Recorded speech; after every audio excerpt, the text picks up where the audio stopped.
Hi everyone, this is Aarti and welcome back. कैसे हैं आप सब? उम्मीद करती हूँ आप सब बहुत अच्छे होंगे और अपने एग्जाम की तैयारी जोर शोर से कर रहे होंगे। तो चलिए वीडियो को स्टार्ट करते हैं बिना देर किए हुए। देखिए क्वेश्चन देखिए। अब ये क्वेश्चन पैसेज का है तो इसमें हम पैसेज भी कवर करेंगे क्योंकि हमारी पैसेज की भी प्रैक्टिस हो जाएगी इससे। So let's start. Read the following passage and answer the questions that follow. Of all boars, the most repellent specimen is the one who comes close up. सभी बोर्स में जो सबसे रिपेलेंट, इसमें बोर्स की बात की गई है। बोर्स का क्या मतलब होता है? वो लोग जो बहुत बोर करते हैं। अलग अलग तरह के बोर्स होते हैं जो अलग अलग तरह से हमें बोर करते हैं। ऑफ ऑल बोर्स, सभी बोर्स में सबसे रिपेलेंट स्पेसिमेन कौन से होते हैं? जो आ जाते हैं और सीधा चिपक जाते हैं, है ना, वो मतलब जाते ही नहीं है। द बटन होलिंग बोर, जो बिल्कुल हमारे पास आके और हम दिमाग खाने लगते हैं।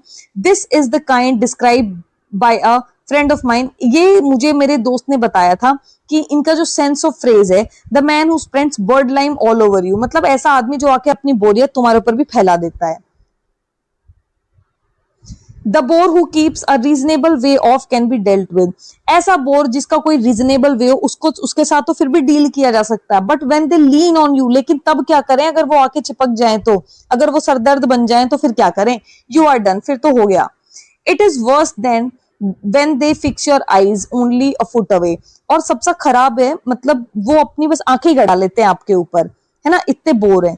And tell a funny story, ऐसी फनी स्टोरी सुनाते हैं जो इतनी फनी है भी नहीं, आपको बिल्कुल हंसी नहीं आ रही, फिर भी ये लोग सुनाते रहते हैं। Nothing is so humiliating as to have a counterfeit laughter at a bidding of a bore, कुछ भी इतना ह्यूमिलेटिंग मतलब ज्यादती भरा नहीं है कि किसी बोर्डम इंसान की बात के ऊपर हंसना। आपको बिल्कुल हंसी नहीं आ रही उसके जोक्स के ऊपर, फिर भी आपको हंसना पड़ रहा है, ठीक है। Eight a bidding of a bore, यानी किसी बोर की किसी बात पे हंसना। बट वी डू इट, फिर भी हम करते हैं। The incurable weakness and being benignancy of human nature once again, क्योंकि ये इनक्योरेबल वीकनेस हमारी कमजोरी है, हम ना नहीं कर पाते किसी को, है ना। बोर कोई इंसान आ गया है, हमें चाहे उसकी बातें अच्छी लग रही हैं नहीं लग रही हैं, but we can't say no, हम ना नहीं कर पाते, ह्यूमन नेचर है क्योंकि ये। Then there is the bore, फिर दूसरे टाइप के बोर कौन से बताए ऑथर ने? दूसरे बोर होते हैं who begins a funny story, जो एक बहुत फनी सी स्टोरी शुरू कर देंगे। And although you tell him you have heard it, चाहे तुम ये भी बता दो कि कहानी सुन ली है, ये मत बताओ नहीं सुननी है, लेकिन वो फिर भी नहीं रुकते हैं। दे doesn't stop. What should be done with him, क्या किया जा सकता है उनके साथ? Another of the worst type, और सबसे खराब टाइप के कौन से होते हैं? Is the man who says where should we be without our sense of humour, वो लोग जो कहते हैं अरे बिना सेंस ऑफ ह्यूमर के हमारा क्या होगा, जिनके अंदर कोई सेंस ऑफ ह्यूमर नहीं है, लेकिन वो क्या कहते हैं? बिना सेंस ऑफ ह्यूमर के हमारा क्या होगा। He is even capable of saying, और वो ये भी कहते हैं nothing but my unfailing sense of humour saved me, कि मेरा सेंस ऑफ ह्यूमर इतना अच्छा है कि वो मुझे बचा लेता है। There is also the man, और ऐसे भी लोग हैं जो ये कहते हैं लिव एंड लेट लिव, जियो और जीने दो। यानी एक आयरनी हो गई ना, कि मतलब वो लोग ना तो जीने दे रहे हैं और कह रहे हैं कि जियो और जीने दो, कथनी और करनी में फर्क है उनकी। As my poor dear father used to say, जैसे मेरे पापा कहते थे। There was once an eccentric peer, एक टाइम पर एक इसेंट्रिक पियर था। I forgot both his name, मैं उनका नाम भूल गया, and the place where I read, और मैं उनकी जगह भी भूल गया कहां पढ़ा था उनके बारे में। Who had contracted all unconsciously the habit of thinking allowed, जिनकी मतलब सोच ऐसी थी कि मतलब बहुत बोलते थे और बहुत उनकी सोचने विचारने की आदत थी। Where society cemented and sustained very largely by a compromise between what we think and what we say, society जो हमारी है वो क्या करती है कि उनकी कथनी और करनी में बहुत फर्क होता है, जो वो सोचते हैं वो कह नहीं पाते हैं, है ना। His thoughts were very often at variance with his word, मतलब जो विचार हैं वो कथनी से नहीं मिलते हैं, शब्दों से नहीं मिलते हैं। One of the stories in the memories in which I found him describe how he met an acquaintance in St. James Street, एक स्टोरी है कि जहां मतलब पता चला कि कैसे जो एक्वेंटेंस क्या होते हैं? जो नॉन पर्सन होते हैं, जिनको हम पहले से जानते हैं। सेंट जेम्स स्ट्रीट पे मिला, एंड आफ्टर मटरिंग, कुछ फुसफुसाया जो सुन भी रहा था, टू हिमसेल्फ, अपने आप से, for a few minutes as they walk side by side, जब चल रहे थे, कंफाउंडेड, सुना, warm a nuisance meeting this fellow, मतलब बड़ा खराब लगा उसको उससे मिलकर। I always supposed I must ask him to dinner, बोला उसने कि मैं हमेशा से उसको नापसंद करता था, लेकिन फिर भी अब उससे मिला हूं तो मैंने सोचा डिनर के लिए पूछ लेना चाहिए। ही स्टॉप्ड एंड सेड, रुका और कहा कि चलो appearance of cordiality.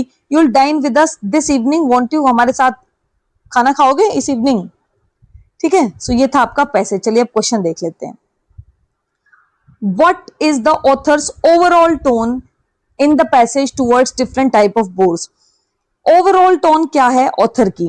सिंपैथेटिक है, न्यूट्रल है, डिटैच है, सरकास्टिक है या ऑफेंडिंग है? देखिए वो सिंपैथेटिक तो नहीं है बोर्स के लिए, वो तो उनको अच्छा नहीं बता रहा है ना। न्यूट्रल भी नहीं है, सरकास्टिक है, वो हंसी आ रही है ऑथर को कि कैसे कैसे लोग हैं आके चिपक जाते हैं, दिमाग को खराब कर देते हैं, ना कहते हुए भी बोर करते हैं। और माइल्डली एक्सैस्परेटेड, मतलब वो परेशान हो चुका है बिल्कुल उन बोर से। सो इसका राइट आंसर है 3। नेक्स्ट देखिए, What does the phrase the man who spread bird lime all over you, इसका बटन होल्डिंग बोर के बारे में क्या बताता है? The boar is slippery and vile, नहीं, slippery और vile है ऐसे कुछ बात थोड़ी हो रही है। The boar is expert in spreading gossip, gossip फैलाने में हाई है, नहीं। The boar brings crude humor to his story. The boar is hard to get away as it is stuck from you, बिल्कुल बोर से मतलब निकल पाना बड़ा मुश्किल है, क्योंकि वो आके आपके ऊपर ऐसे चिपक जाते हैं, आप के पास ऐसे खड़े हो जाते हैं कि आप वहां से सिचुएशन से निकल भी नहीं सकते हो। सो 4 इसका राइट आंसर है। नेक्स्ट देखिए, why does the bore insist on finishing a story even after being told? एक जो बोर है वो अपनी कहानी क्यों पूरी करना चाहता है जब उसको बता दिया गया है कि वो कहानी सुन चुके हैं, फिर भी उसको सुनानी है? बिकॉज ही इज इनकंसिडरेट, मतलब वो कंसिडर तो आपकी बात सुन तो रहा है लेकिन भूल जाता है। नहीं, ऐसा तो नहीं है, वो बिल्कुल नहीं भूलते हैं, है ना, ऐसा नहीं है। Because he thinks there is no option left, कि उसके पास ऑप्शन नहीं बचा होता, नहीं वो चुप हो सकता है, उसके पास ऑप्शन है। Because he is self absorbed and indifferent to listeners response, बिल्कुल क्योंकि वो इतना सेल्फ अब्सॉर्ब्ड है, उसको अपनी ही पड़ी है, उसको अपनी बात बतानी है तो बतानी है, कोई मतलब नहीं कि सामने वाला सुन रहा है नहीं सुन रहा है, ठीक है। सो इसका राइट आंसर हो जाएगा 3। नेक्स्ट देखिए, what does the author imply by the statement society is cemented and sustained very largely by compromise between what we think and what we say? Author क्या कहना चाहता है इस बात से कि सोसाइटी इतनी सीमेंटेड है कि जो वो कहते हैं और जो वो सोचते हैं उसमें डिफरेंस बहुत ज्यादा होता है, वेरिएशन बहुत ज्यादा है। Society thrives when people are completely honest with each other, society कहती है कि पीपल ऑनेस्ट होने चाहिए। Social harmony depend on people concealing their true thoughts at time, बिल्कुल social need found cement honest thought damage by uncompromise, नहीं। इसका right answer हो जाएगा सोसाइटी, जो सोशल हार्मनी है वो किस बात पे डिपेंड करती है कि इंसान अपने सही विचारों को प्रकट करे जैसा वो सोचता है, ठीक है। सो राइट आंसर है 2। नेक्स्ट देखिए, there is also the man who says, ऐसे भी लोग हैं जो कहते हैं live and let live, as my poor dear father used to say. कौन सा फिगर ऑफ स्पीच है? आयरनी। मैंने बताया था आपको आयरनी, आयरनी तो हुई ना, कितनी और करनी में बहुत फर्क है, कह तो कुछ रहे हैं, हो कुछ रहा है, सरकास्टिक होता है हल्का सा ये, तो ये आयरनी है।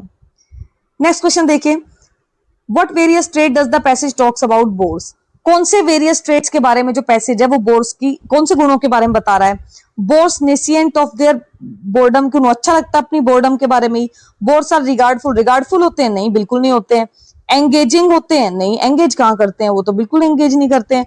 बोर्स आर इनकंसिडरेट, नहीं सॉरी, एंगेजिंग होते हैं, ठीक है, एंगेजिंग होते हैं, डिसइंटरेस्टेड होते हैं, right.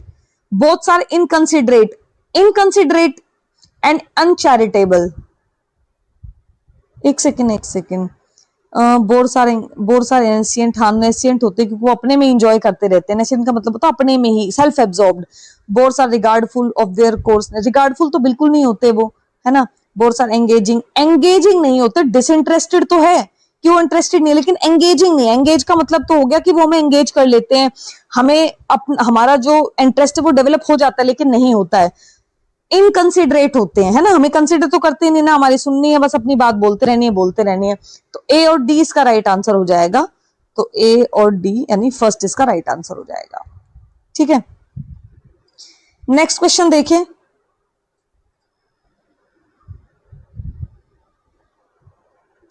Why do listeners laugh even when the stories are not funny?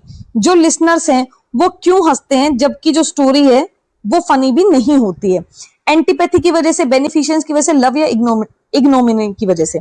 देखिए लिसनर्स क्यों हंसते हैं, सुनने वाला क्यों हंस रहा है? बेनिफिशियंस, बस उसको मतलब उसको काम फील कराना, कहीं उसको बुरा ना लग जाए, बस इसीलिए उसको हंसना पड़ता है, अदरवाइज उनको कोई मजा नहीं आ रहा होता है। सो राइट आंसर है 2। नेक्स्ट देखिए, choose the given word similar. Similar word बताना स्पूरियस का। Spurious, counterfeit, nuisance, incurable, genuine. Counterfeit और स्पूरियस, स्पूरियस का इन जो सिनोनिम होता है वो होता है भाई काउंटरफीट।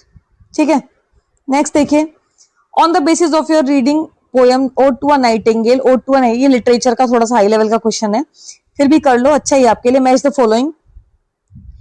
हिपोक्रीन, ड्रायड। हिपोक्रीन क्या था भाई, जो ओड टू अ नाइटिंगेल जो पोयम है उसमें हिपोक्रीन क्या है, इसमें से हो सकता है टीजीटी में कोई एक पूछ लिया जाए आपसे, हेमलॉक पूछ ले, एक पूछ ले। हिपोक्रीन क्या है, फाउंड सैक्रेड माउंट म्यूसिस था, वो हिपोक्रीन होता है। ड्रायड क्या होता है, अ ट्री निम्फ ड्रायड है। बेकस क्या है, और गॉड ऑफ वाइन है। और हेमलॉक क्या है, पॉइजनस प्लांट है। ठीक है, सो ए का 1, बी का 4, सी का 2, 2 इसका राइट आंसर है। नेक्स्ट देखिए, मैच द फॉलोइंग। फोनेटिक्स क्या होता है, फोनोलॉजी क्या होता है, मॉर्फोलॉजी क्या होता है, इसके साथ आपको मैच करना है। ठीक है, सो फोनेटिक्स क्या होता है भाई, फोनेटिक्स होता है आर्टिकुलेशन ऑफ स्पीच साउंड, यानी जो स्पीच साउंड्स होती है हमारी उनका आर्टिकुलेशन, जैसे ए की अ, बी की ब, ये क्या होता है, फोनेटिक्स होता है। सो ए का हो जाएगा हमारा, एक सेकेंड, ए का तो हो गया सेकेंड। फिर फोनोलॉजी। फोनोलॉजी क्या होता है,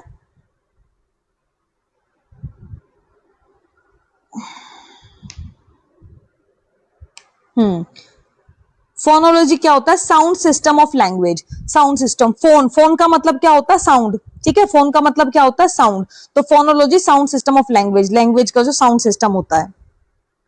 नेक्स्ट है मॉर्फोलॉजी। मॉर्फोलॉजी क्या होता है, सेंटेंस स्ट्रक्चर, किसी लैंग्वेज का, नहीं, किसी लैंग्वेज का सेंटेंस स्ट्रक्चर होता है सिंटैक्स, और मॉर्फोलॉजी होता है वर्ड सिस्टम। ठीक है, मॉर्फीम्स होता है मीनिंग उनका। ठीक, फोनेटिक्स, ये इंपॉर्टेंट क्वेश्चन है, इसको स्टार मार्क कर लेना। ठीक है, इंपॉर्टेंट क्वेश्चन है। फोनेटिक्स होता है स्पीच साउंड का आर्टिकुलेशन, फोनोलॉजी होता है लैंग्वेज का साउंड सिस्टम, मॉर्फोलॉजी होता है वर्ड सिस्टम लैंग्वेज का। देखो जहां लॉजी आ गया इसका मतलब लैंग्वेज का, फोन लैंग्वेज का क्या, साउंड सिस्टम, तो फोनोलॉजी। मॉर्फ मतलब वर्ड, तो लॉजी, तो लैंग्वेज का वर्ड सिस्टम, मॉर्फोलॉजी। सिंटैक्स होता है सेंटेंस स्ट्रक्चर, लैंग्वेज का सेंटेंस स्ट्रक्चर, सिंटैक्स, सेंटेक्स स्ट्रक्चर, सिंटैक्स, सेंटेक्स, सेंटेंस, आया समझ में। ठीक है, phonetics articulation of speech sound, जो स्पीच होती है। ठीक है, सो इसका राइट आंसर हो जाएगा ए का 2, बी का 1, सी का 3, डी का 4, जी 1 इसका राइट आंसर हो जाएगा। ठीक है, नेक्स्ट क्वेश्चन देखिए,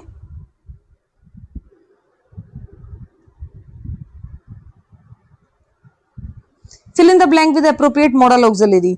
ऑक्सिलरी मॉडल भरना है आपको। He dash be tired after working day, पूरे दिन काम कर कर थक गया होगा। कैन, थक सकता है, अरे पक्का ही थक गया होगा ना, पूरे दिन जब आप भी काम करते हो तो थक जाते हो ना, 100% थकोगे, तो कैन आएगा नहीं। मस्ट, जी। नीड, थक जाने की जरूरत होगी उसको, अरे जरूरत क्या होती है, थक गया तो थक गया। शुड, उसको थक जाना चाहिए, हाथ में थोड़ी होता है कोई, है ना। ही मस्ट बी टायर्ड, वो थक गया होगा क्योंकि उसने पूरे दिन काम किया है। राइट आंसर हो गया 2। नेक्स्ट देखिए, a method of teaching English grammar in which the language is taught not by rules but by usage. English grammar का वो मेथड जिसमें जो हम जो पढ़ाते हैं इंग्लिश ग्रामर को, वो रूल से नहीं यूसेज से पढ़ाते हैं, उसको बोलते हैं क्या, इंडक्टिव मेथड, आगमन। ठीक है, और दूसरा होता है डिडक्टिव मेथड, निगमन विधि, जिसमें हम रूल से नहीं, रूल से पढ़ाते हैं, यूसेज को ज्यादा यूज नहीं लेते। और अच्छा कौन सा होता है, इंडक्टिव का, जिसमें हम यूज ज्यादा करते हैं। ठीक है, फ्लुएंसी उसमें बढ़ती है। नेक्स्ट देखिए, आइडेंटिफाई द पैटर्न। सेंटेंस का पैटर्न इसमें आपको चूज करना है। He left her everything he possessed, उसने सब कुछ छोड़ दिया जो भी उसके पास था। एक एक करके देख लेते हैं। ही हो गया सब्जेक्ट, लेफ्ट हो गया वर्ब, ही लेफ्ट हर हो गया ऑब्जेक्ट, ही पोजेस्ड जो उसके पास था, ही लेफ्ट हर एवरीथिंग ऑब्जेक्ट। ठीक है, सब्जेक्ट वर्ब ऑब्जेक्ट ऑब्जेक्ट। दूसरा बहुत कॉमन पैटर्न है जो टीजीटी में बहुत आता है, सब्जेक्ट वर्ब ऑब्जेक्ट कॉम्प्लीमेंट। ठीक है, जैसे राम इज इलेक्टेड प्रेसिडेंट, ठीक है, वी इलेक्टेड हिम प्रेसिडेंट, हमने उसको प्रेसिडेंट चुना है, तो ये सब्जेक्ट वर्ब ऑब्जेक्ट कॉम्प्लीमेंट का हो गया। नेक्स्ट देखिए, study of the meaning in a language. Language में मीनिंग्स की जो स्टडी है उसको क्या कहा जाता है भी, उसको कहा जाता है सिमेंटिक्स। ठीक है, क्या कहा जाता है, सिमेंटिक्स। मॉर्फोलॉजी क्या था? Word system. सिंटैक्स क्या था? सेंटेंस का स्ट्रक्चर। सिमेंटिक्स हमारी मीनिंग ऑफ लैंग्वेज। लिंग्विस्टिक्स यानी लैंग्वेज को लिंग्विस्टिक्स बोलते हैं। फिर the bilingual method of teaching, pedagogy का क्वेश्चन है। लैंग्वेज टीचिंग के बाइलिंगुअल मेथड को किसने इजाद किया था भाई? सीजे डॉडसन, डॉक्टर वेस्ट, जॉन सील्स या सीएल वॉटसन? तो इस किसने किया था? सीजे डॉडसन ने किया था। ठीक है, राइट आंसर हो गया 1। नेक्स्ट देखिए, मैच द सिनोनिम से मैच करना है। अच्छा क्वेश्चन है, बहुत इंपॉर्टेंट है। ठीक है, क्या पता डायरेक्ट इसी से क्वेश्चन वर्ड उठा के आ जाए, बहुत इंपॉर्टेंट है। गैरुलस, गैरुलस का क्या मतलब होता है भाई? टॉकेटिव। ठीक है, आया भी है, टीजीटी में भी आया, पीजीटी में भी आया। गैरुलस, गैरुलस का क्या मतलब होता है? टॉकेटिव, जो बहुत बात करता है। फिर एक गिब्रिश, गिब्रिश होता है भाई, जैसे बोलते नहीं है कि मतलब माँ ने बच्चे से पहले जिब्रिश भाषा में बात की होगी, तो जिब्रिश भाषा यानी जिसका कोई अता पता नहीं है, कोई उसमें कोई सेंस नहीं निकल के आती। जैसे माँ नहीं बोलती ओले मिलो अभी तो क्या कर रहा है ना, मतलब कुछ भी लैंग्वेज, तो जो इतनी ज्यादा सटीक नहीं है, एक सुरताल में नहीं है, तो इस ऐसी चीजों को जिब्रिश बोलते हैं, जैसे अनइंटेलिजिबल स्पीच और राइटिंग। ठीक है, नेक्स्ट है ग्रिगेरियस। ग्रिगेरियस होता है भाई कोई भी चीज सोसाइटी से रिलेटेड होती है, सोशिएबल। नेक्स्ट है जिजेंटिक। जिजेंटिक आपको पता है, जायंट, जिजेंटिक मतलब इमेंस, इमेंस मतलब एकदम गहराई में। सो ए का 1, बी का 4, सी का 2 एंड डी का 3। तो ऑप्शन 1 इज करेक्ट। नेक्स्ट देखिए, करेक्टली स्पेल्ड वर्ड आपको बताना है इसमें। मैनोवर, मैनोवर की सही स्पेलिंग। सो मैनोवर की सही स्पेलिंग है भाई ये वाली, MANOEUVRE, ये वाली। ठीक है, मैनोवर नहीं होता, ये वर नहीं होगा। ठीक है, मैनोवर, MANOEUVRE। क्लियर? नेक्स्ट देखिए, select the option which express the given sentence in indirect. Direct से इनडायरेक्ट में बदलना है। Do you know when she will go home? Direct से इनडायरेक्ट के कुछ रूल्स हैं, आपने वीडियोस देखी ही हैं। अगर आपने वीडियोस ध्यान से देखी हैं तो आपको इस चीज में कोई प्रॉब्लम नहीं आएगी। नहीं आप नहीं देखी है तो जाके देख लो, रिवाइज करनी है तो रिवाइज कर लो एकदम 2x स्पीड में लगा के। जब डायरेक्ट से इनडायरेक्ट में बदलते हैं तो पहली बात तो वर्ब की फॉर्म चेंज हो जाती है, सेंस बदलती नहीं है बिल्कुल भी। ठीक है, अगर क्वेश्चन मार्क है तो आस्क्ड हो जाता है, ये सब चीजें हैं। तो do you know when she will go home? I said him, I asked him if she knew, if she knew थोड़ी, do you know when she will go to home. वो आई सेड टू हिम से पूछा है ना, तो ही से ही आना चाहिए, तो उसको पता है या नहीं पूछा तो, क्योंकि शी विल गो, ही घर कौन जा रहा है? ही जा रही है कि शी जा रही है ना, तो ये तो गलत हो गया। I asked him if he knew when she would go to home, बिल्कुल विल का वुड हो गया, ये सही है। I asked him did he know when did he know, had known कुछ नहीं आता भाई, तो आंसर हो जाएगा 2। नेक्स्ट देखिए, सही कंजंक्शन चूज करनी है। My new house isn't dash finished. मेरा जो नया घर है वो अभी तक पूरा नहीं हुआ है। ऑल टुगेदर, जस्ट या almost.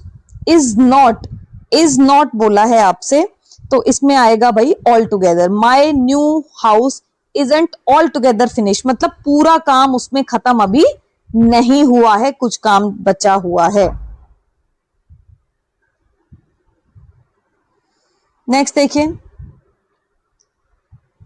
Choose the correct idiomatic expression. सही इडियोमेटिक एक्सप्रेशन बताना है। The parents were dash till their children came back safe. जब पेरेंट्स बहुत परेशान थे, जब बच्चे घर नहीं आएंगे तब तक पेरेंट्स तो परेशान ही रहेंगे, तो परेशानी के लिए इडियम कौन सा है? Tenterhooks out of the wood, on the sly and out and out नहीं। इसके लिए सही हमारा जो फ्रेज है वो है on the tenterhooks. Tenterhooks मतलब बहुत परेशानी में होना, बहुत स्ट्रेस में होना किसी चीज को लेकर। नेक्स्ट है आइडेंटिफाई द सेंटेंस पैटर्न, इसमें बताना है। It was too long a talk to hold the interest of the listeners, यानी बातचीत इतनी लंबी हो गई कि लिसनर्स का जो इंटरेस्ट है वो बन नहीं पा रहा था। सिंपल है। कम्प्लेक्स कंपाउंड, कम्प्लेक्स कंपाउंड तो है ही नहीं ना, एंड है ना बट है ना दो देन आइदर इधर और कुछ भी नहीं है, तो कॉम्प्लेक्स या कंपाउंड या कम्प्लेक्स कंपाउंड कैसे हो गया? सीधा सीधा सेंटेंस है। It was too long a talk to hold the interest to the of the learners, तो ये किस में आएगा? सिंपल सेंटेंस में आएगा। नेक्स्ट क्वेश्चन देखिए, fill in the blank with correct set of article. Article लगाना है। There is dash lunch today, तो लंच से पहले अ आता है क्योंकि कॉन्सोनेंट साउंड है नहीं, अब सॉरी वोवल साउंड है नहीं और स्पेसिफिक कोई चीज नहीं है, तो there is a lunch today in honour honour से आगे कुछ नहीं आता इसमें, एन ऑनर मत लगा क्या ना, ऑनर है सिंपली किसी को जब हम ऑनर देने की बात करते हैं उसमें जीरो आर्टिकल आता है। कौन सा आर्टिकल आता है? जीरो। फिर है honour of dash new director, new director special चीज हो गई है ना, वो एक ही नया डायरेक्टर होगा तो इसलिए द लग जाएगा।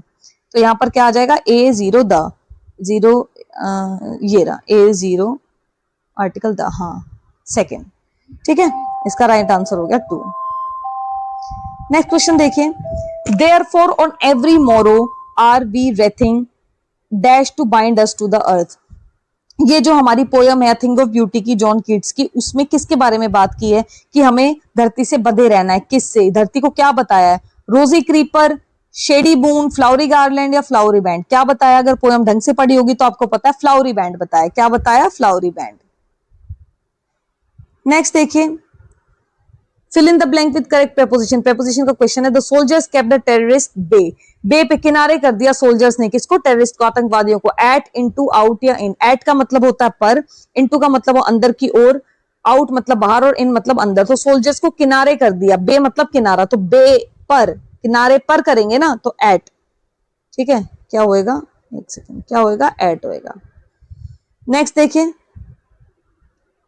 Which of the following is not included in 3 P's of teaching English? Pedagogy का क्वेश्चन है, इंग्लिश पढ़ाते समय कौन सी 3 P's उसमें नहीं होती हैं? थोड़ा सा हाई लेवल पेडागोजी का क्वेश्चन है, फिर भी कर लो, आपके लिए अच्छा है। प्रेजेंटेशन, प्रोडक्शन, प्रैक्टिस या प्रोनाउंसिएशन। क्या क्या होगी उसमें? होगी भाई किसकी? प्रेजेंटेशन होती है, प्रोडक्शन होती है, प्रैक्टिस होती है, प्रोनाउंसिएशन नहीं होती है, ठीक है। सो प्रोनाउंसिएशन नहीं होती है, बाकी सब चीज होती है, तो इसका राइट आंसर हो जाएगा 4। नेक्स्ट देखिए, she strokes it full then flirts out to a branch end showing her bad face, identify mask। Figure of speech कौन सा? इसमें ट्रांसफर्ड एपिथेट का यूज हुआ है, ठीक है। चीजें जब ऐसे ट्रांसफर हो जाती हैं, पहले वो स्ट्रोक्स फुल, द फ्लर्ट्स की बात कर रहा है, ब्रांच एंड की, उसके बाद शोइंग हर बैड फेस, आइडेंटिटी, एकदम से चीजें ऐसे, तो 1 आंसर इसका आएगा। नेक्स्ट देखिए, select the option that expresses passive. Passive में बदलना एक्टिव से। He want someone to take photograph, वो चाहता है कोई फोटोग्राफ ले ले। अब ध्यान रखना, जो ट्रांसफॉर्मेशन वाले सब्जेक्ट्स हैं उसमें एक चीज, ट्रांसफॉर्मेशन वाले जो सेंटेंसेस हैं उसमें एक बात ध्यान रखनी है, चाहे पॉजिटिव से नेगेटिव में, चाहे डायरेक्ट से इनडायरेक्ट में, चाहे पैसिव से एक्टिव, एक्टिव से पैसिव में, सेंस नहीं बदलनी चाहिए। जो सेंस, जो मतलब निकल के आ रहा है वही मतलब निकल के आना चाहिए, ठीक है। He wants someone, वो चाहता है कोई उसके फोटोग्राफ ले ले। He wants photograph to be taken, वो चाहता है कि फोटोग्राफ ले लिए जाएं, बिल्कुल चाहता तो है ही वो इस बात को। Photograph were to be taken by someone, photographs were to be taken by, नहीं, फोटोग्राफ्स लिए जाने चाहिए थे, चाहने चाहिए थे की बात नहीं हो रही यहाँ पर। He wanted someone to take photograph, ये तो एक्टिव हो गया, वो चाहता है कोई फोटोग्राफ ले ले।